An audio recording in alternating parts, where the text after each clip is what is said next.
Temperaturas geladas, barulho alto, turbulência enjoativa e risco constante. Ei, pode pôr meu nome na lista.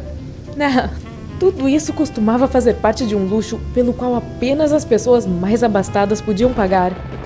Não é acampar, estou falando de viagens aéreas. Pegar um avião para ir a algum lugar hoje é quase tão simples quanto pegar um trem ou um táxi. Mas há um século isso era muito mais complicado. Se você olhar fotos dos passageiros das aeronaves dos anos 30, eles raramente eram vistos sem jaquetas ou casacos. Isso não era apenas por uma questão de moda, fazia muito frio lá dentro, já que cabines aquecidas ainda eram raras naquela época. Havia algumas coisas que não tinha como corrigir apenas vestindo uma camada extra de roupa. Se lembra daqueles sacos de vômito que ainda estão presentes na maioria dos aviões, mesmo que quase ninguém precise mais deles? Eles se originaram em uma época em que não vomitar durante o voo era um verdadeiro desafio. Qual assento você prefere? Na ala para vomitar ou para não vomitar? Para vomitar, por favor. Acabei de almoçar. Tá bom. Voar em grandes altitudes, assim como subir uma montanha, pode desencadear alguns problemas de saúde diferentes.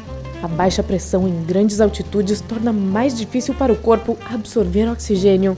Assim, os viajantes aéreos se sentiam enjoados e tinham dificuldade para respirar. Hoje, todas as aeronaves são pressurizadas por dentro. Em outras palavras, elas são preenchidas com ar comprimido, o que proporciona uma atmosfera mais confortável, semelhante a uma que você sentiria a uma altitude de apenas 2.400 metros. Mas o primeiro avião comercial com sistema de pressurização surgiu em 1938. Não é de se admirar que antes disso, a maioria dos passageiros não tivesse escolha, a não ser usar sacos de papel ou tigelas especiais que eram geralmente colocadas sob seus assentos. Outra desvantagem de não ter a pressão normal a bordo era a turbulência. Sem pressurização, os pilotos não podiam passar de 4.500 metros do chão. Aliás, voar até tão alto já era difícil o suficiente. Isso significava que os aviões precisavam atravessar o vento e a chuva em vez de deslizarem acima das intempéries climáticas, como fazem agora. E às vezes eles desciam centenas de metros em meros segundos. Essa jornada já instável e nervosa também era bastante barulhenta.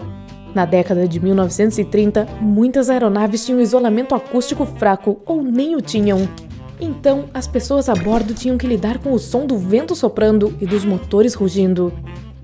Por exemplo, o barulho do famoso Tin Goose ou Ford trimotor durante a decolagem chegava a 120 decibéis. Só para você saber, isso é mais alto que um show de rock.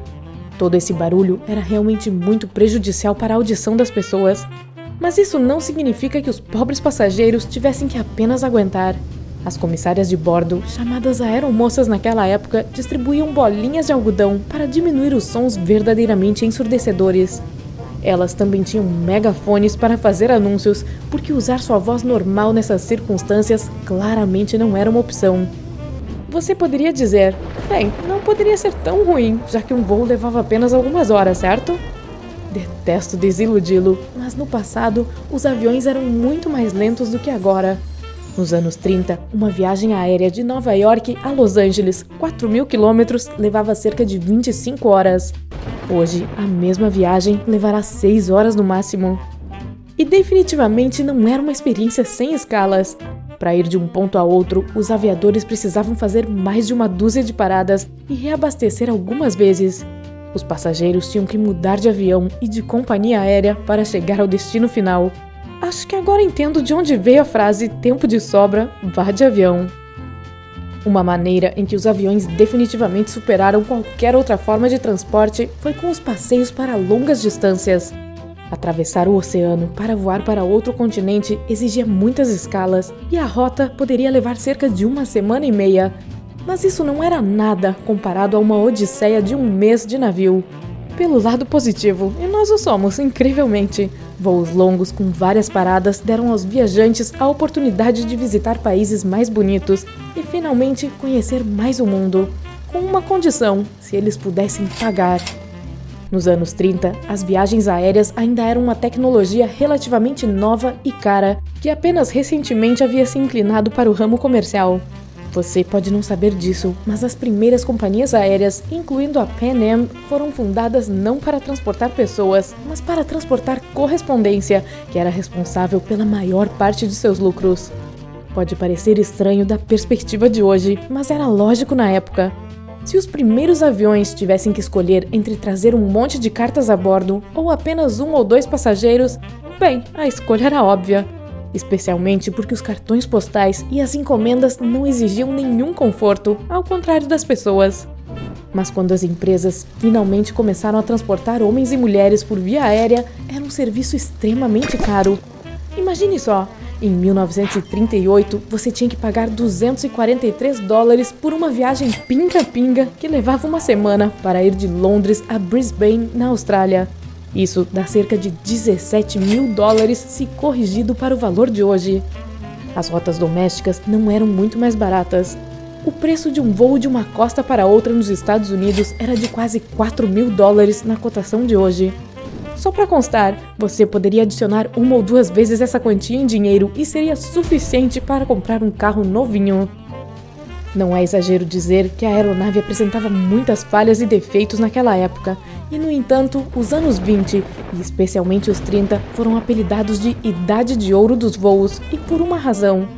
Afinal, foi uma época em que uma grande variedade de pessoas aprendeu em primeira mão o que era voar. Claro, elas pagaram uma fortuna por isso, mas em troca tiveram uma experiência bastante extravagante.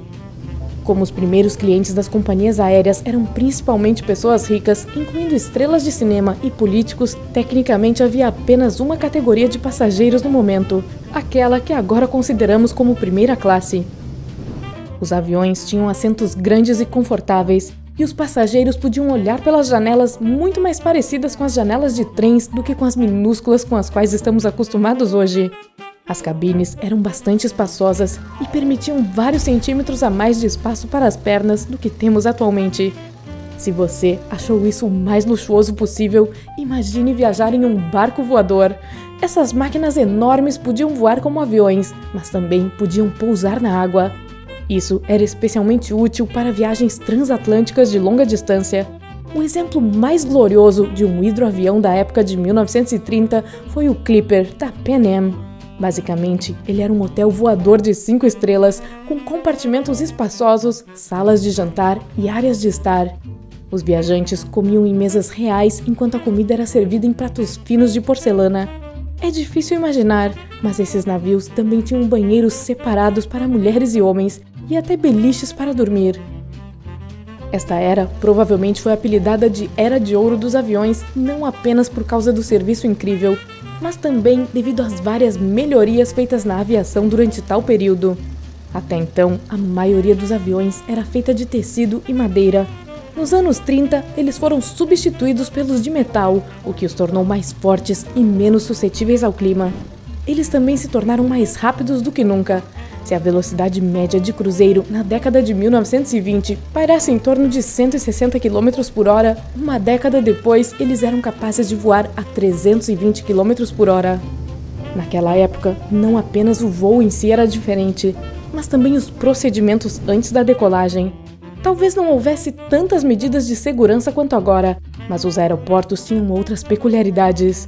Por exemplo, alguns deles exigiam que os passageiros tivessem que pesar suas bagagens e a si mesmos na frente de outros passageiros. Sem mencionar que com um número tão pequeno de pessoas viajando de avião, não havia necessidade de chegar ao aeroporto horas antes da partida. A falta do tráfego moderno era outro fator que contribuía a isso. O check-in era rápido, os funcionários olhavam seu passaporte e passagens e 10 minutos depois você já estava embarcando. Tempo bom, não? Ei, se você aprendeu algo novo hoje, curta esse vídeo e o compartilhe com um amigo. E aqui estão alguns outros vídeos legais de que eu acho que você vai gostar. Basta clicar à esquerda ou à direita e permanecer no lado incrível da vida.